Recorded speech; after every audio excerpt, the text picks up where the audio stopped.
तो हेलो दोस्तों, 75 का है आज मेरा चौथा दिन और मैं बिस्तर से उठा। उसके बाद फिर मैंने किया ब्रुश और ब्रुश करने के बाद फिर मैंने करी थोड़ी सी एक्सरसाइज में फिर जंपिंग जैक्स और फिर उसके बाद थोड़े से मारे पुशअप और पुशअप मारने के बाद फिर मैंने मारे स्क्वाट और स्क्वाट मारने के बाद फिर मैंने कर दी अपनी एक्सरसाइज खत्म। उसके बाद फिर मैंने खाए ड्राई फ्रूट और ड्राई फ्रूट खाने के बाद फिर मैं आया वापस रूम में और रूम में आने के बाद फिर मैंने उठाई जीके की बुक और जीके की बुक उठाने के बाद फिर मैंने करा जीके का रिवीजन और रिवीजन करने के बाद फिर किया थोड़ा सा आराम। उसके बाद आराम करने के बाद फिर मैंने उठाई मैथ की बुक करने के बाद फिर मैंने करा मैथ की सॉल्व करने के बाद फिर उठाई रीजनिंग की बुक और रीजनिंग की बुक उठाने के बाद फिर की मैंने रीजनिंग की प्रैक्टिस करते करते हो चला था सर का टाइम।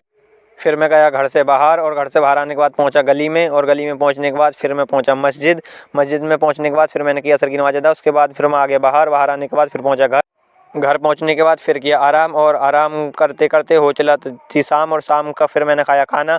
शाम का खाना खाने के बाद फिर मैं आ गया बाहर घूमते घूमते मैंने देखा बज चुके थे फिर 8 और 8 बजने के बाद फिर मैं पहुंचा घर और घर पहुंचने के बाद फिर मैं गया रूम में और रूम में पहुंचने के बाद फिर मैंने कर दी अपनी पढ़ाई शुरू करने के बाद फिर मैंने करा मैथ सॉल्व और फिर की रीजनिंग की प्रैक्टिस और फिर पढ़ी हिंदी। तो दोस्तों आज के लिए इतना ही काफ़ी, मिलते हैं फिर अगली वीडियो में। वीडियो अच्छी लगी तो लाइक कर देना। Bye bye.